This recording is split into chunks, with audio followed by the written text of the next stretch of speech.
क्षमता में आएगा तो 2 चीज बनाएंगे, बाबरी मस्जिद, हॉस्पिटल।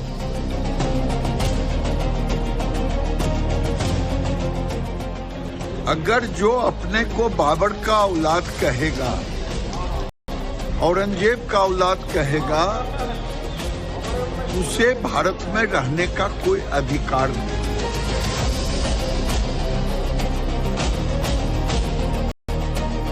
और हमारा ये मानना है कि एक बार जब मस्जिद दी है ता कयामत तक मस्जिद रहेगी। अगर किसी ने हिम्मत दिखा दिया जब बाबरी मस्जिद फिर से हिंदुस्तान में बनेगा तो भारत चुप नहीं बैठ रहे। पूरे देश में आज संविधान दिवस मनाया जा रहा है, लेकिन इसी के बीच ये बहस भी तेज है कि आखिर बाबरी मस्जिद पर सियासत कब तक होगी। ये सियासी बहस शुरू हुई मंगलवार को सामने आई बंगाल में बन रही बाबरी मस्जिद की इस तस्वीर के सामने आने के बाद। इस वक्त इस तस्वीर को लेकर देश में सवाल उठ रहे हैं कि उकसाऊ और भड़काऊ सियासत पर वोट बटोरने का खेल कब तक चलता रहेगा। बीजेपी नेताओं ने तो अब खुलकर चुनौती दे दी है कि अगर बाबरी मस्जिद बनेगी तो देश चुप नहीं बैठेगा। पूरा देश देख रहे हैं ना कि पश्चिम बंगाल को कैसे पश्चिम बांग्लादेश बना दिया ममता बनर्जी, और बनाने का कगार पे खड़ा कर दिया। अगर किसी ने हिम्मत दिखा दिया जब बाबरी मस्जिद फिर से हिंदुस्तान में बनेगा तो भारत चुप नहीं बैठ रहे, ये पूरा देश उतर जाएगा। हर वो काम ममता बनर्जी करती है जो संविधान विरोधी और हिंदू विरोधी। आज उन्होंने, उनके विधायकों ने जो चैलेंज किया है बाबरी मस्जिद बनाएंगे, ये देश के लिए दुर्भाग्य है। अगर जो अपने को बाबर का औलाद कहेगा, औरंगजेब का औलाद कहेगा, उसे भारत में रहने का कोई अधिकार नहीं।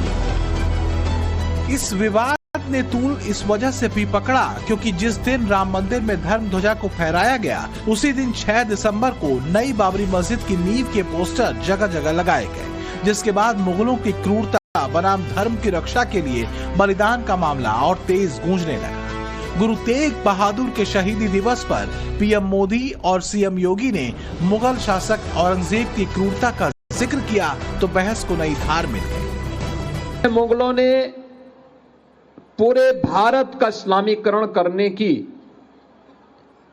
एक मुहिम चला रखी थी। औरंगजेब जैसा क्रूर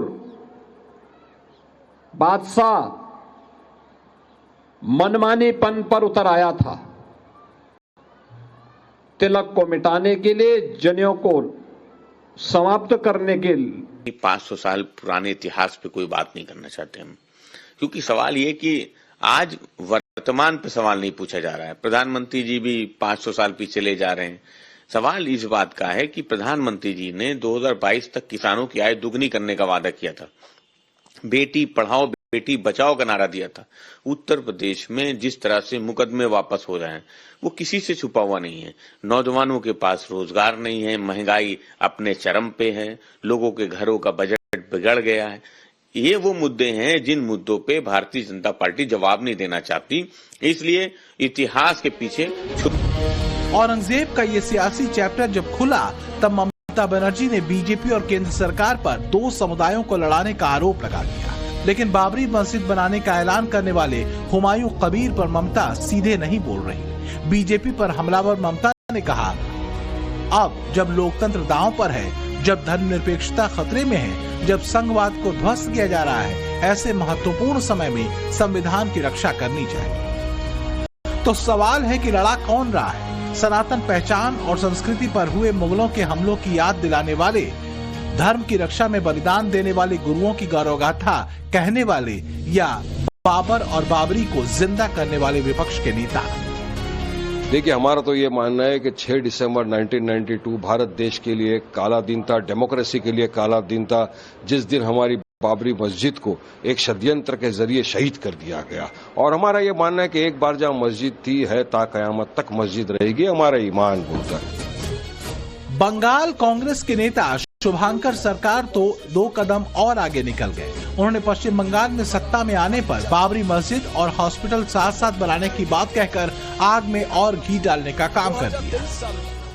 कांग्रेस क्षमता में आएगा तो 2 चीज बनाएंगे, बाबरी मस्जिद हॉस्पिटल, उसका सामने रहेगा बाबरी मस्जिद का जो सिस्टम, अंदर में रहेगा हॉस्पिटल, राम मंदिर हॉस्पिटल, जिसका सामने रहेगा राम मंदिर और अंदर में रहेगा हॉस्पिटल।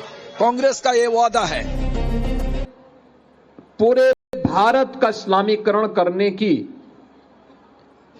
एक मुहिम चला रखी थी। औरंगजेब जैसा क्रूर बादशाह मनमानेपन पर उतर आया था। तिलक को मिटाने के लिए, जनेऊ को समाप्त करने के लिए 500 साल पुराने इतिहास पे कोई बात नहीं करना चाहते हम, क्योंकि सवाल ये कि आज वर्तमान पे सवाल नहीं पूछा जा रहा है। प्रधानमंत्री जी भी 500 साल पीछे ले जा रहे हैं। सवाल इस बात का है कि प्रधानमंत्री जी ने 2022 तक किसानों की आय दुगनी करने का वादा किया था, बेटी पढ़ाओ बेटी बचाओ का नारा दिया था। उत्तर प्रदेश में जिस तरह से मुकदमे वापस हो रहे हैं वो किसी से छुपा हुआ नहीं है। नौजवानों के पास रोजगार नहीं है, महंगाई अपने चरम पे है, लोगों के घरों का बजट बिगड़ गया है। ये वो मुद्दे हैं जिन मुद्दों पे भारतीय जनता पार्टी जवाब नहीं देना चाहती, इसलिए इतिहास के पीछे औरंगजेब का ये सियासी चैप्टर जब खुला तब ममता बनर्जी ने बीजेपी और केंद्र सरकार पर 2 समुदायों को लड़ाने का आरोप लगा दिया।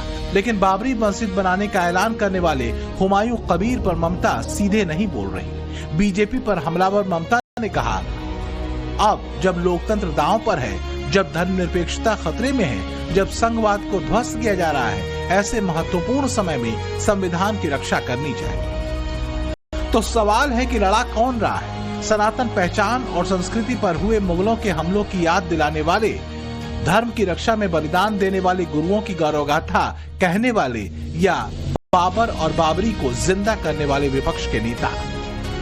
देखिए, हमारा तो ये मानना है कि 6 दिसंबर 1992 भारत देश के लिए एक काला दिन था, डेमोक्रेसी के लिए काला दिन था, जिस दिन हमारी बाबरी मस्जिद को एक षड्यंत्र के जरिए शहीद कर दिया गया।